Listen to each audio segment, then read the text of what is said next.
Assalamualaikum warahmatullahi wabarakatuh. Bismillahirrahmanirrahim. Alhamdulillahi rabbil alamin. Wabihi nasta'inu ala umurid dunya waddin. Wassalatu wassalamu ala asrafil anbiya'i wal mursalin Sayyidina Muhammadin wa ala alihi wa sahbihi ajma'in, amma ba'du. Apa kabar anak-anak kelas 3, teman-teman kecil Bapak? Mudah-mudahan Ananda senantiasa diberikan kesehatan, juga tetap semangat belajarnya. Insyaallah pada video pembelajaran kali ini Bapak akan menyampaikan materi pembelajaran sejarah kebudayaan Islam untuk semester kedua. Insyaallah kita akan belajar tentang pelajaran ketujuh atau masuk ke pelajaran ketujuh, yaitu tentang masa dewasa Nabi Muhammad SAW, di mana kita akan mengetahui kehidupan Nabi Muhammad SAW setelah dewasa. Yang kedua, juga kita akan mengetahui kepribadian Nabi Muhammad SAW.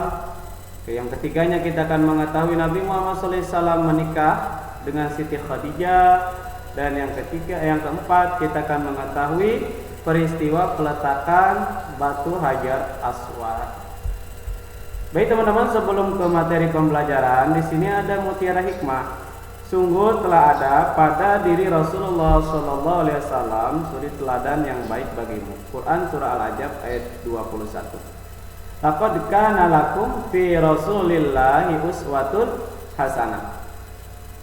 Jadi di antara tujuan kita mempelajari sejarah kebudayaan Islam tentang Rasulullah SAW adalah agar kita mengetahui bagaimana beliau memiliki akhlak atau perangai yang baik, yang mana Al-Quran menegaskan bahwasannya Rasulullah SAW adalah teladan bagi kita semua. Oleh karenanya, mudah-mudahan setelah mengetahui sejarah daripada Rasulullah SAW, teman-teman juga bisa meneladani akhlak mulia yang dicontohkan Rasulullah SAW. Baik, kita masuk saja ke materi pembelajaran. Kita awali dengan membaca basmalah terlebih dahulu. Bismillahirrahmanirrahim.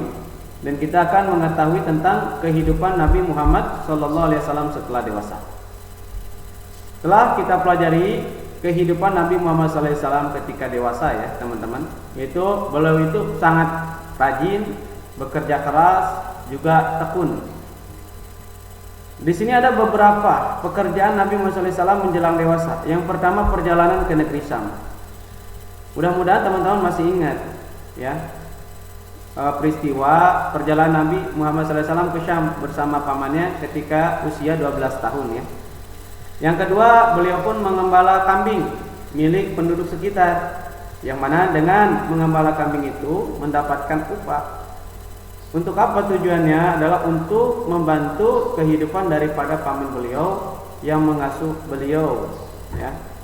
Yang ketiga, meninggalkan kebiasaan buruk.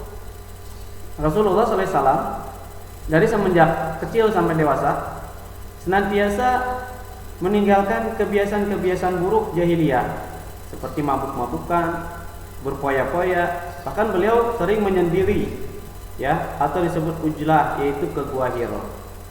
Yang keempat, beliau pun sempat menjadi anggota pengurus Hifdzul Fidyu, yaitu tentang persatuan dagang, ya, yang mana untuk membantu kehidupan dagang rakyat yang kurang mampu. Dan yang kelima, beliau pun berdagang ke negeri Syam. Nah, waktu kecil beliau berdagang dengan umur 12 tahun. Nah, setelah dewasa beliau berdagang ke negeri Syam, yaitu membawa dagangan milik Siti Khadijah. Yang ditemani siapa? Maisarah, ya. Itu teman-teman. Jadi teman-teman setelah mengetahui ini, teman-teman juga harus mencontoh daripada kepribadian Nabi Muhammad SAW, yang mana beliau itu ketika dewasanya sangat rajin, ya, tekun, terampil, juga bekerja keras.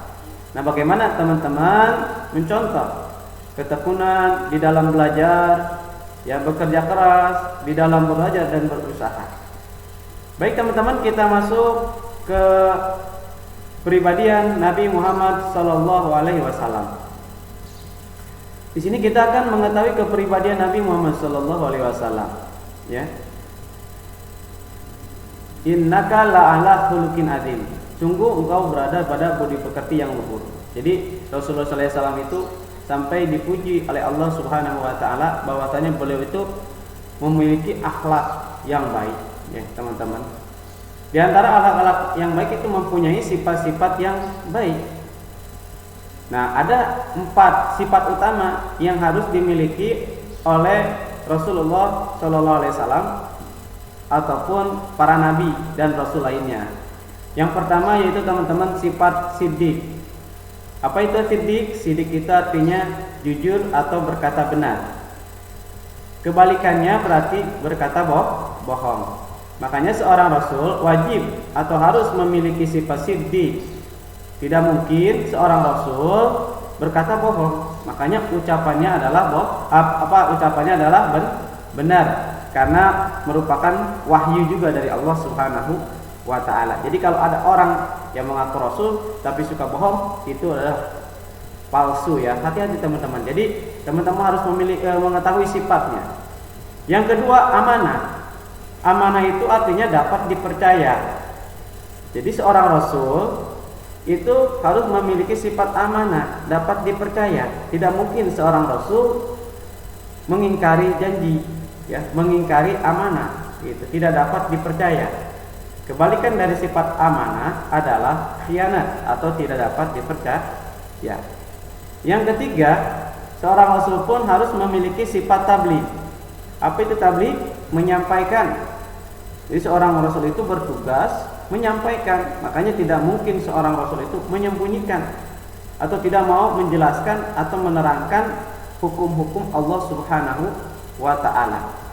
Makanya kebalikan daripada sifat tabligh yaitu teman-teman kitman, menyembunyikan. Jadi tidak mungkin seorang rasul bersifat kitman. Tapi seseorang rasul harus memiliki sifat tabligh. Dan yang terakhir yaitu yang keempat, sifat fatonah. Artinya cerdas dan bijaksana. Jadi seorang rasul harus memiliki sifat cerdas dan bijaksana. Tidak mungkin seorang rasul itu balada. Apa balada itu? Tidak pintar dan tidak cerdas. Ya, karena apa? Karena rasul itu dihadirkan, diutus untuk menyampaikan risalah Allah Subhanahu wa taala dan untuk melawan hujah-hujah orang-orang kafir, ya, yang mendustakan agama. Makanya tidak mungkin seorang rasul itu tidak cerdas dan tidak bijaksana. Selain itu, Rasulullah sallallahu alaihi wasallam ketika kecil sampai dewasa, masyarakat telah menjulukinya atau menggelarinya, memberikan gelar Al-Amin, itu dapat dipercaya.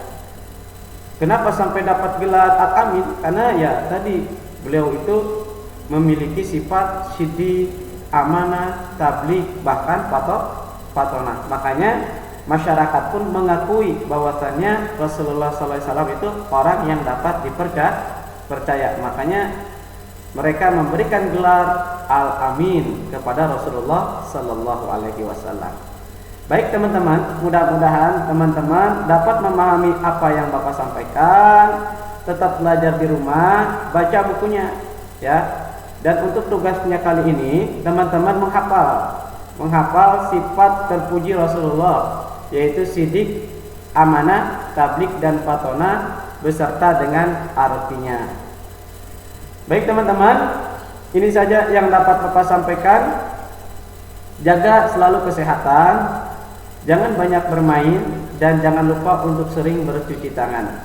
Mudah-mudahan Allah Subhanahu wa taala senantiasa menjaga dan melindungi kita dan keluarga kita dari wabah dan penyakit. Amin ya Allah ya rabbal alamin. Wabillahi taufiq wal hidayah. Wassalamualaikum warahmatullahi wabarakatuh.